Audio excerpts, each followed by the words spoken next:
ஜேஷ்ட மாத மகாத்மியமான ஆனி மாத மகாத்மியத்தின் 23ஆம் அத்தியாயமான 23ஆம் நாள் கதை இனிதே துவங்குகிறது.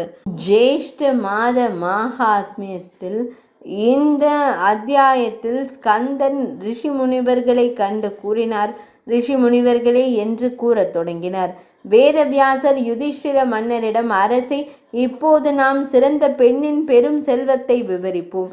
இளவரசி சாவித்திரி அனைத்து பொருள்களையும் பெற்ற விதத்தை நீங்கள் விவரிக்க வேண்டும் என்றார். மத்ரா நாட்டில் மிகவும் சமயப்பற்றுள்ள ஒரு அரசர் இருந்தார். அவர் பிராமணர்களுக்கும் அடைக்கலம் தேடி வந்தவர்களுக்கும் பாதுகாவலராகவும் சத்தியத்தில் பற்றுள்ளவராகவும் தன்னடக்கம் உள்ளவராகவும் யாகங்கள் செய்பவராகவும் கொடையாளியாகவும் போர் வீரராகவும் இருந்தார். மேலும் நகர மற்றும் நாட்டு மக்களால் நேசிக்கப்பட்டார். அனைத்து உயிரினங்களின் நலனிலும் ஈடுபட்டிருந்த பிருத்வீஸ்வரர் அஸ்வபதி என்ற பெயரில் புகழ் பெற்றிருந்தார். அரசர் அஸ்வபதி மன்னிக்கும் குணம், உண்மை, தன்னடக்கம் மற்றும் பிள்ளைகள் அற்றவராக இருந்தார். அவர் முதுமை அடைந்த போது அவருக்கு பிள்ளைகள் இல்லை. அஸ்வபதி மன்னன் சந்தானம் பெருக்கத்திற்காக விதிகளை கடைபிடித்த பின்னர் சரியான நேரத்தில் குறைந்த அளவு உணவை உட்கொண்டான். பிரம்மச்சரிய விரதத்தை கடைபிடித்தான். புலனை கட்டுப்படுத்தினான். சாவித்திரி மந்திரத்திற்கு 1,00,000 ஆகுதிகளை சமர்ப்பித்தான். மேலும் கடந்த 60 தினங்களாக வரம்பற்ற உணவை உட்கொண்டான். அஸ்வபதி மன்னன் இந்த விதிகள் அனைத்தையும் 18 ஆண்டுகளாக கடைபிடித்து வந்தான். 18 ஆண்டுகள் நிறைவடைந்ததும் மகிழ்ந்த சாவித்திரி அன்னை அக்னிஹோத்திரத்திலிருந்து தோன்றி அரசரானார். அவர், அரசே, தமது பிரம்மச்சரியம், தூய்மை, விதிகள், புலன் கட்டுப்பாடு, முழு ஆன்மாவிற்கான அர்ப்பணிப்பு மற்றும் பக்தி ஆகியவற்றால் நான் மிகவும் மகிழ்கிறேன். மதர மன்னனே, அஸ்வபதியே, உமது விரும்பும் எந்த வரத்தையும் என்னிடம் தாம் வினவலாம். தர்மத்தை குறித்து என்னிடம் எப்போதாவது ஏதாவது வினவியது உண்டா என்று கூறினார். அப்போது அரசர் அஸ்வபதி, தேவியே, தர்மத்தை அடையும் விருப்பத்துடன் பிள்ளைகளுக்காகவே நான் அனைத்தையும் செய்துள்ளேன்.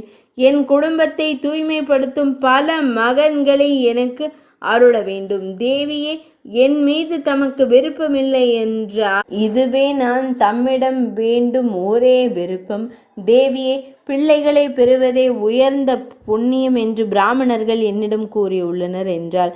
அப்போது சாவித்திரி தேவி, அரசே, உமது எண்ணங்களை அறிந்து உமது மகனை குறித்து நான் ஏற்கனவே பிரம்மதேவரிடம் கூறியுள்ளேன். பிரம்மதேவரின் கருப்பையிலிருந்து உமக்கு விரைவில் ஒரு மகன் பிறப்பான். இப்போது இந்த விஷயத்தில் மேலும் எதுவும் வினவ வேண்டாம். பிரம்மதேவரின் கட்டளையால் நான் மகிழ்ச்சி அடைகிறேன் என்றான். சாவித்திரியின் வார்த்தைகளை கேட்ட அரசர் அஸ்வபதி, தேவி, பிரம்மதேவர் கூறியதை நான் ஏற்றுக்கொள்கிறேன் என்றார். இதனை கூறி அரசர் மீண்டும் சாவித்திரி தேவியை சமாதானம் செய்தார். அப்போது சாவித்திரி தேவி, அரசே, இது விரைவில் நிகழும் என்றாள். இவ்வாறு கூறி சாவித்திரி தேவி மறைந்தாள். அரசர் அஸ்வபதி இல்லம் திரும்பினார். அரியணையில் அமர்ந்து அவர் தனது குடிமக்களை நீதியுள்ள உள்ளத்துடன் ஆளத் தொடங்கினார்.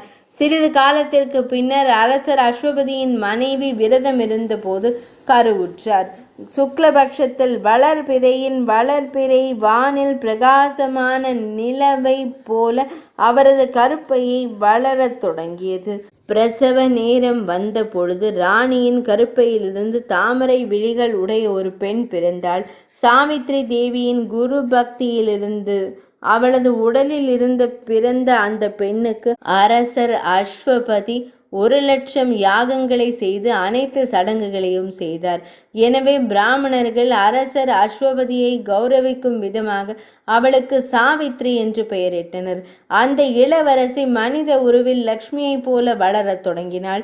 அந்த பெண் வளர்ந்து ஒரு இளம் பெண்ணாக ஆனபோது தங்க சிலை போன்ற அவளது அழகிய உருவத்தை கண்ட மக்கள் அரசருக்கு ஒரு தெய்வீக மகள் பிறந்திருக்கிறாள் என்று முடிவு செய்தனர்.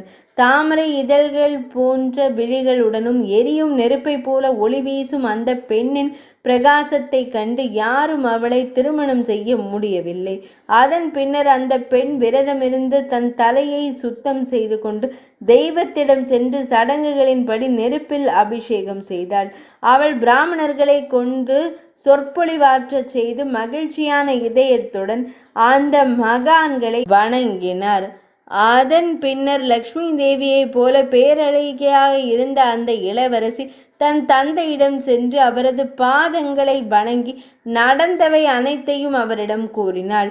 அந்த இளவரசி கரங்கள் கூப்பி அரசனுக்கு அருகில் நின்றாள்.